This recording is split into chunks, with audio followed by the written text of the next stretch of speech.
If you've ever tried swapping over from a full-frame spherical lens to an anamorphic cinema lens, there is always one major drawback, and that is the lack of autofocus. Well, not anymore, because this is the world's first, that sounds very dramatic, autofocus anamorphic cinema lens, T1.8 40mm. Very excited by this piece of glass.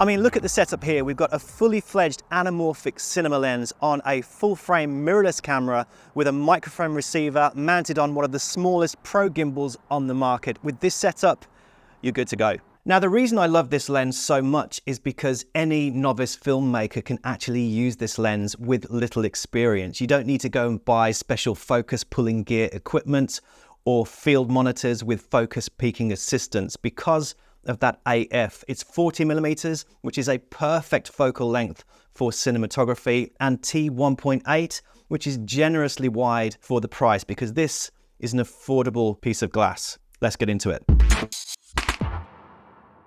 So I've switched over to my anamorphic lens, which is now connected to my Sony a7 IV, just to give you an idea of the quality here in the studio. It's using real-time eye tracking feature on the autofocus system, and this is a first in the filmmaking industry, and a welcome addition to SIRUI's lineup of cinema lenses. Now, I have previously reviewed one of SIRUI's other anamorphic lenses, the Saturn 35mm, and I was pretty surprised by the quality that you could get from such a small, compact lens. The 40mm T1.8, this is equally surprising to me, but don't take my word for it. Let's just see this thing in action.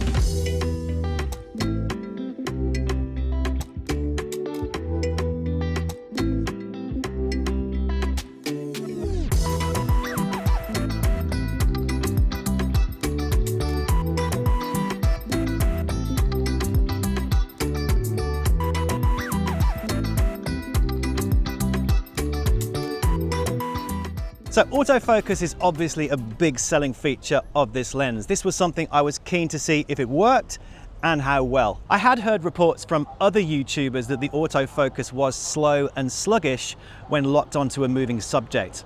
I've not found that to be the case. Now, if you have an older mirrorless camera with an out-of-date firmware, then it is possible that this lens could underperform with autofocus speed. Now, using this lens with the autofocus systems found on the Sony mirrorless cameras, it does keep up with moving subjects just fine, either by using that spot tracking feature or real-time eye tracking, and this is just a game changer for cinematographers. It uses an advanced STM or stepping motor, and what this means is that it's going to be marginally slower than, say, the hypersonic motors found on some spherical lenses. Performing push and pull panning shots at speed, there is a slight delay in grabbing onto the eye, but we're talking hundredths of seconds. And in my opinion, this just adds to that cinematic flavor when shooting low T-stops like 1.8, and STM motors are designed for smooth and quiet action, which is perfect for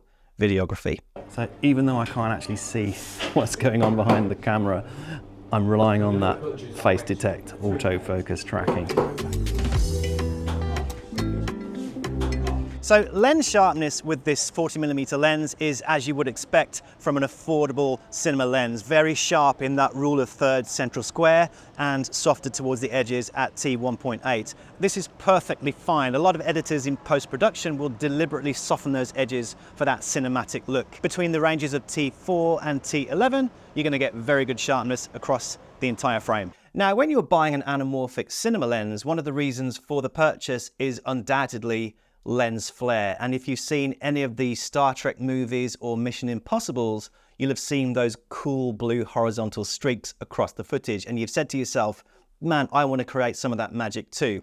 Well, you can do with the 40mm T1.8. They come in either the blue lens flares or this model, which is the neutral lens flare effect, and it takes on the color of the original light source. The minimum focusing distance is 60 centimeters. Now, the bokeh on this lens is produced by an 11 blade construction and is quite pleasing to the eye, if a little unusual. Shooting wide open at T1.8 offers hexagonal elliptical bokeh. This clip of an art installation in the city of London was produced by turning the manual focus completely out of focus and simply flicking the autofocus button back to AF. Stepping up to T2.5 offers a more classic anamorphic shape. Now, what I haven't yet mentioned is that this lens is actually designed to work on Super 35 cameras. You can use it on full frame because you've seen it already on my Sony a7 IV and the Sony a7 CR with most of the clips in this video. It does give you pretty much full coverage with a bit of vignetting on the outer edges of the frame, which is fixable in post-production, or if you want to leave it in, it just adds to that cinematic flavor. So let's talk build quality, because at first glance, you expect this lens to be made of plastic. Not really sure what it is, maybe the paint job or that matte finish and the big blue 40 on the side, or maybe in the back of your mind, because you know it's an affordable cinema lens, you just think it's going to be made of plastic, but in fact, it's not. It's an all metal design, really robust housing, well built. And the focus ring and aperture ring are like shark's teeth. Really solid build quality. And the action on this focus ring is just dreamy. The aperture ring is either clickable or declickable with this switch on the side, and it just glides through those T-stops nicely. Obviously pretty essential for cinematography. On the opposite side, we have an autofocus and manual focus override switch, and the autofocus locking button, which is customizable from within your camera's menu. The anamorphic element, the piece of glass, is not at the front of the lens, it's somewhere in the middle. You can just about see it. And placed alongside a Sigma 50mm full frame spherical lens, they're identical in height and girth, but thankfully, this is lighter, 614 grams to 670 grams, and you can really feel the difference.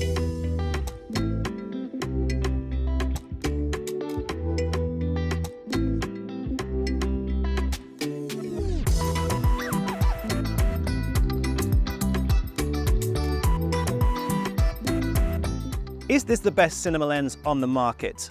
No, of course not. There are plenty of other more expensive anamorphics out there, but if you don't know how to use them or to pull focus properly, then this is going to be the better lens. It's no good paying a fortune for expensive glass when all of your clips are out of focus. The 40mm anamorphic lens from SIRUI has completely revolutionized cinematography for budding young filmmakers. They've made it cheaper, lighter, able to focus on just about anything, and more accessible with mounting options for EXZ, micro four thirds, and L mounts coming soon. So whether you're on Super 35 or full frame, oh, and this isn't the only anamorphic autofocus lens that SIRUI manufacture. They also have a 20mm wide angle for those establishing shots. Anyway, I'll pop links to all of these lenses in the description below. And you know, I wouldn't call myself a cinematographer by any stretch, but the confidence that this lens gives me to nail my focus puts me right alongside Steven Spielberg. What are you laughing at?